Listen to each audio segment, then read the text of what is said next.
This is your video on Sherman Alexie, the absolutely true diary of a part-time Indian. Your analysis video will cover the book and some themes, as well as extend on some of the things that I brought up in your introduction to Alexie himself. As I mentioned in that video, we're looking at a representative of modern, very contemporary Native American literature written from a young adult perspective. This book came out in 2007 and was specifically written by Alexie for that growing audience. He said he had a lot of pressure and suggestions from teachers and young people to help him be encouraged to write for that audience. The other thing I mentioned in the introduction video was that the Native American Renaissance in literature, especially in the 20th century, had occurred maybe a generation and a half before Sherman Alexie began writing. The Leslie Marmon Silkos and the N. Scott Momaday and Joy Harjo is even kind of a half generation after them. Linda Hogan. These began writing in the 60s and into the 70s in a way that reinserted the Native American tradition back into the American literature ongoing narrative. And Alexie is kind of a younger version of that, who's taken it and added in many different things to the traditional aspects of Native American culture, adding in pop culture and adding in young people's voices and merging sort of sacred traditional thought with updated, questioning of that thought and a sort of negotiation of a new American identity. As proof, we have in this book a young narrator who is experiencing a lot of angst for a 14-year-old, but also is experiencing guilt and shame, as well as hope and dreams for a better life that he can have, but he has to understand that there's going to be some loss along the way. As he moves to this new high school, for instance, he must decide how much he wants to be that Indian boy who grew up on the reservation, and how much he wants to be a part of that community, and how much he wants to keep his friendship while he's going off and having these other new experiences and encountering these things that he's only heard tell about from his family and from the other adults on the reservation. And this is a big change. This is a huge moment for him, exhibited in a 14-year-old boy's mind. Along with drawings, he wants to be a cartoonist. And along with this sort of diary-like narrative that constructs for us a first-person account of, these are the way that I felt about these things, and these are the things that happened, and these are the questions I have. The diary format allows that to happen. Outside of the novel, the novel itself, I'm not sure if you're aware of it. As I said, it's a very contemporary novel. It's 2007, but it's been controversial because of its content. For a young adult novel, some of the things that it deals with have been brought up and challenged, and there are still today in this 21st century, there are many places where you'll find challenges to books and censorship, actual censorship. The novel is, controversial for, many different things, for the violence, for the alcoholism, for the homosexuality references, for sexuality in general. All of these things sort of bring in Alexie's mind a very honest portrayal of not only his experiences as a young person, but as he sees them. These are very real things for young people to sort of wonder about and to hear about and to be forced to take their young adolescent mind through. But yet, writing about them is seen by some others as controversial, and therefore, targets of censorship. Some of the schools throughout the country have banned the book from school libraries or inclusion, in their teachings. They simply will not allow it to be taught on their agenda. So a few of the themes that we see in the book. Obviously, we have the theme of poverty versus opportunity, or what we might call, sort of the off-the-reservation lifestyle. And that's a continued theme throughout. It's a theme that Alexie borrows kind of from his own life. And one of the major things that I mentioned in the introduction video is that much of his work, including this one, is drawing heavily from his own life. And if you follow this particular character, Arnold Spirit Jr., you see a lot of Alexie's own youthful life experiences here, right on down to the water on the brain, the surgeries, the being teased constantly because of the size of his head and his glasses and his sort of weakness when he's young. And then his sort of introverted draw towards reading and towards becoming a smart kid who has opportunities at other schools, and teachers and adults find him.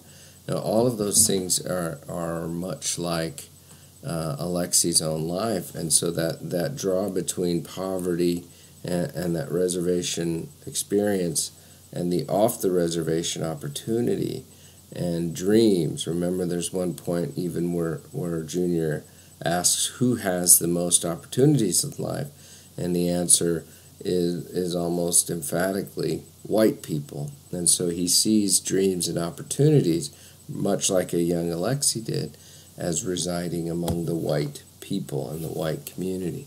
And if you put that answer and that sort of feeling with all of the things that you see happening around him on the reservation, you can see how that this is seen as a logical answer to the way that things are. Look at the things that happened to him and his family and his friends on the reservation. And so many of those things are driven by maybe another theme from this book, the alcohol and the pervasive alcoholism. Now, Alexie himself in the past has said, anybody, and I think he specifically focuses on Native Americans, any Indian, he says, who wants to challenge this as the alcoholism as a stereotype, right, and suggest that that's a stereotypical presentation of the Indians, has not, or is in denial, he says, because this is such a pervasive affliction, especially on reservations. And if you're from Nebraska and or South Dakota for that matter, the ongoing situation between the town of White Clay and the Pine Ridge Indian Reservation, where alcohol is sold off the reservation, but yet is a huge problem This is a problem across many different Native American communities as well, and Alexie, and he has done it in his other books as well. Alexie portrays it as such. It's very much a plague, and much of the violence, which is another theme here, emotional and actual physical violence, is tied to alcohol. Right? You think of all the incidents. The drunk driver and his grandma, the party that leads to the fire that kills his sister and her husband, right? The drunk, I forget his name, is Eugene's friend who shoots him, because he's drunk. Is it Gerard? No, that was, nevertheless, and then certainly his own father and all of his past and his mother's past. All of these violent sort of traumatic images are tied to the alcohol, and that alcohol is likely tied to the lack of hope and opportunity. So you create a very cyclical sort of spiral of dread, and so Off the Reservation seems very much a draw.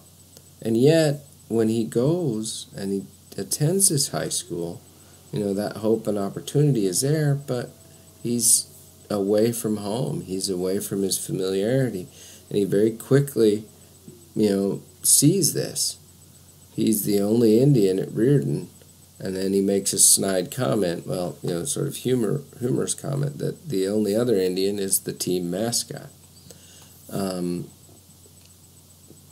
So he sees the kids with the money, and he sees the kids who have, attentive parents, well, for the most part, and he sees the basketball team and the coach giving him a chance, and all of these things that fly in the face of those other moments he has back home on the reservation and at Welpinett School. His best friend Rowdy even sort of exemplifies this.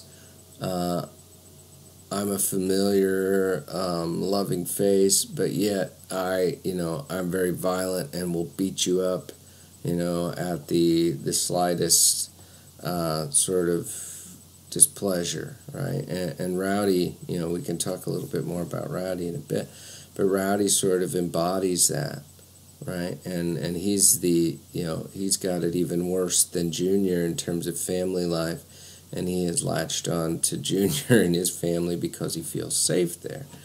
But he sort of embodies that, mark of I miss I miss Rowdy, but remember how Rowdy sort of treats Junior sometimes. So that's another theme as well, that friendship and the friendships that Junior would go on to make at the new school, Reardon, these new people, this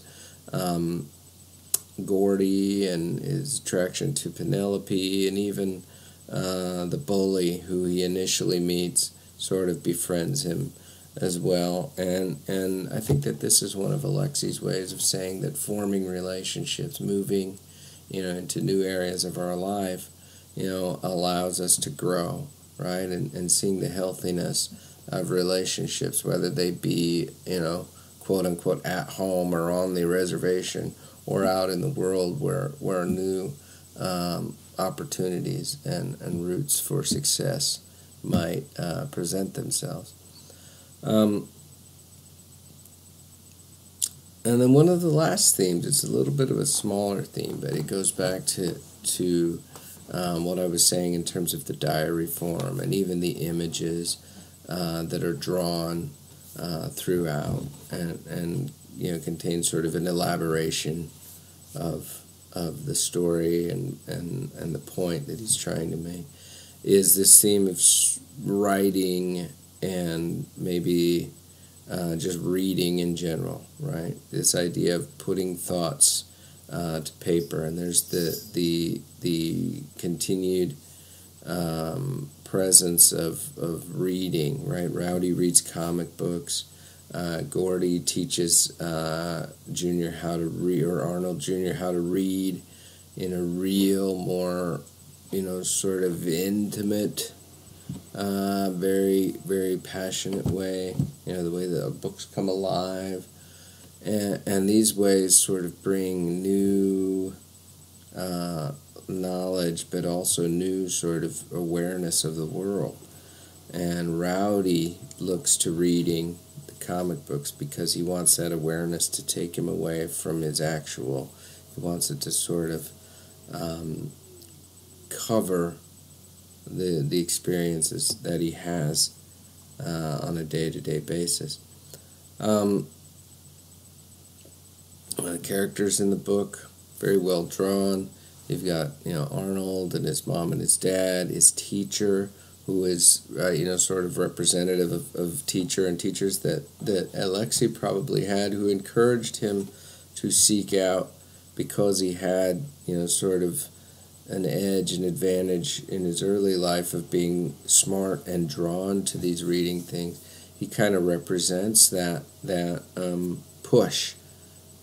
He's drawn here as very sort of absent-minded and is not sort of altruistic in any sense, but he's an idea for Arnold Jr. here to sort of drive himself, and he kind of annoys him as well, right? Remember, he throws the book that his mother's name was inside of. He throws it specifically at Mr. P. His sister, is this sort of, maybe you could delve into her some more, even by looking at her lost sense of hope, right? She is this mystery to Arnold, who during her life was infatuated by reading, writing, and wanted to go on to write romance novels. And she had sort of had this clouded, hidden excellence to her, that because she was Indian and didn't have the opportunity, and because she was a girl as well, she was maybe not sort of encouraged in these things. And when she runs away, the last time, and gets married and begins to maybe start a life, Arnold feels a little bit of joy that perhaps she's doing this. And then, of course, she tragically dies along with her new husband in a way that shows the sadness of it all, right? She was too drunk to wake up, even, right? Even these people who have shown tremendous promise in their past, because of the situation, this shows that they can't escape always the oncoming tragedy. And then there are the kids at the Reardon School, Gordy and Penelope. These kids represent sort of the new part of Arnold Jr. as he's going out and he's experiencing and he's growing. And of course Penelope also provides the opportunity to show him as just a young boy in general, right? His attraction to her and his infatuation with her, even though we learn that she has an eating disorder, which is Alexie's way of sort of sticking that in, that nobody has everything exactly perfect, right? Even in this sort of distinction between on the reservation and off the reservation.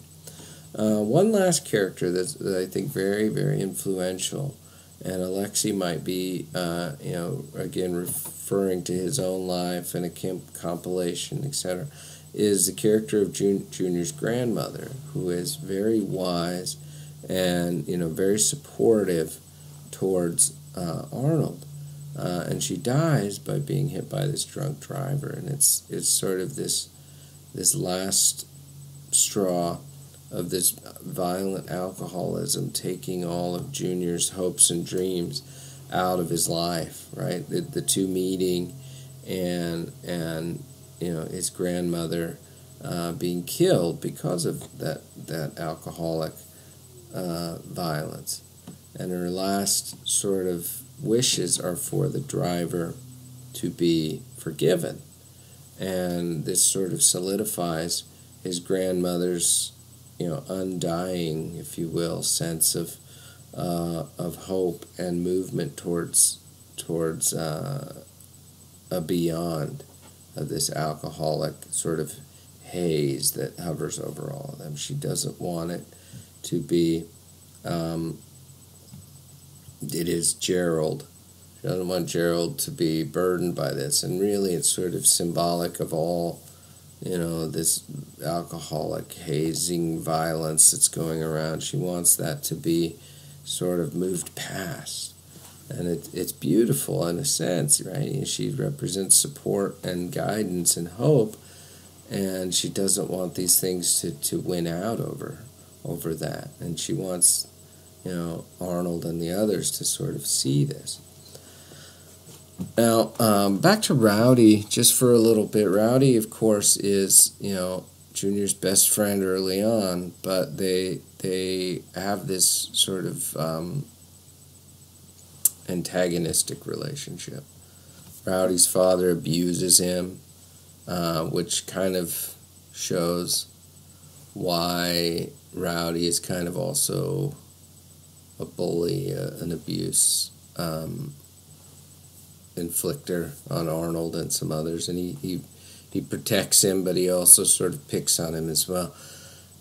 And the basketball games, especially the two basketball games that Arnold's school, his new school, play against the Welpenit school, reveal this, right? In the first game, Rowdy's team wins, and Rowdy is very physical and domineering of Arnold, without recourse. He feels almost as if it's, and remember that Arnold's also hit by a quarter and having other things thrown at him by the crowd.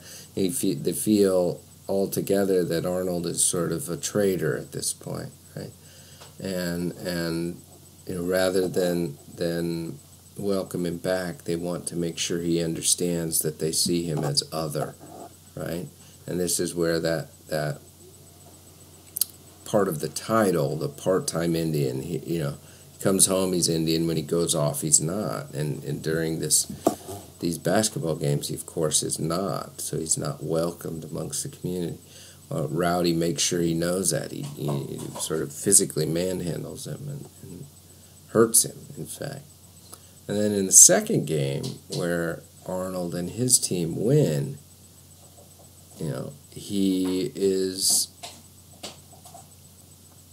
overjoyed at first, but then recognizes, and this is probably one of the better presentations throughout of those mixed feelings, he recognizes the other team, and he feels like guilt for having won and for feeling happy and all of these things. When he recognizes that the other team, I think he says something, Rowdy's father may beat him, some of them will go home and not even eat that night. All of these things that suggest to him that maybe he really didn't want to win. Maybe he wanted the other team to win because of these things that are non-basketball related.